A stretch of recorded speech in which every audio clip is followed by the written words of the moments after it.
Nos ajudem com um like aí, porque o A Deriva é o menor podcast da podosfera e precisamos da sua ajuda. Dá um like para nos ajudar. Eu adoro esse início.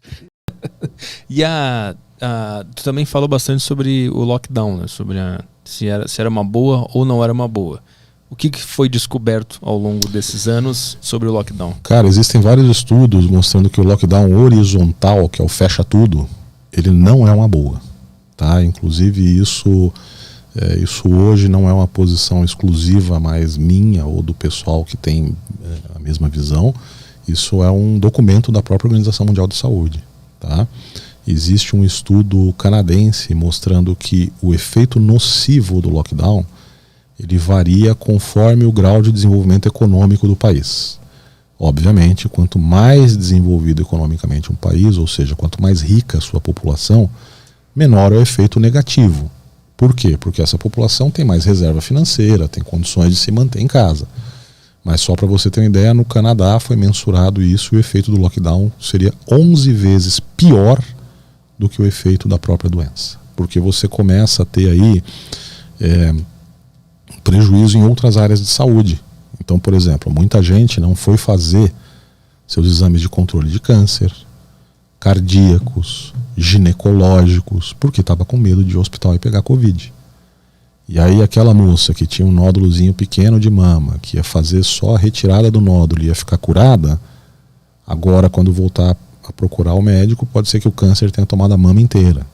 Aí tem que arrancar a mama inteira, fazer quimioterapia, fazer radioterapia e talvez não sobreviva. Uhum. Então, além da mortalidade por outras causas tender a aumentar, o custo do tratamento numa fase mais avançada de um câncer, por exemplo, é muito maior do que se você tratasse essa doença precocemente. Uhum. E isso acontece com infarto, acontece com diabetes, acontece com pressão alta, com todas as doenças que necessitam de acompanhamento e intervenção rotineira. Né? O cara que é diabético, ele não vai no médico uma vez por ano. No início de tratamento, que você está manejando a medicação, às vezes ele vai toda semana. Esse cara deixou de ir. Uhum.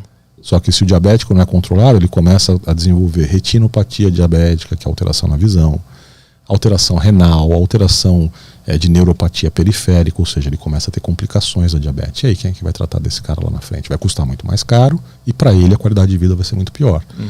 Então esse canadense, ele mensurou isso. Né? E aí ele chegou a essa conclusão. E tem outros estudos também comprovando isso. Tirando esses casos da pessoa não ir até o hospital e tal para se cuidar, existe algum estudo que mostra sobre a transmissão do vírus em si? O lockdown funciona ou não funciona? Na verdade, existem alguns estudos mostrando que o lockdown ele exerce uma pressão seletiva para o desenvolvimento de variantes. Tá? O que você faz com o lockdown? Você cria bolsões de pessoas suscetíveis. Porque você esconde aquelas pessoas do vírus, tá? Mas o vírus não vai falar, ai não, todo mundo se escondeu, não, todo mundo morreu, eu não vou ficar aqui mais, eu vou embora desse planeta. O vírus está ali, cara. A hora que você sair de casa, sair do esconderijo, ele vai continuar pegando. E quando você cria bolsões de suscetíveis, é mais ou menos assim, ó, se eu for hoje com você numa aldeia indígena isolada da Amazônia, daqui a 2 semanas metade da aldeia vai morrer de gripe. Por quê? Porque esses índios ficaram isolados ao longo de décadas, não tiveram contato nenhum com o vírus da gripe, então eles não têm nenhuma proteção contra a gripe. Então mesmo um vírus simples da gripe vai dizimar aquela aldeia. Quando a gente isola indiscriminadamente todo mundo da população, a gente está criando bolsões de pessoas suscetíveis ou vulneráveis àquela doença. A hora que a galera sair do confinamento, vai ter um novo pico. Simples assim. Tu só adia o que iria acontecer. Exato. De qualquer maneira. Então, aonde eu acho que o lockdown ele se justifica, tá? Primeiro, estamos diante de uma doença inesperada, o serviço de saúde não tem condições de absorver tanta gente ao mesmo tempo.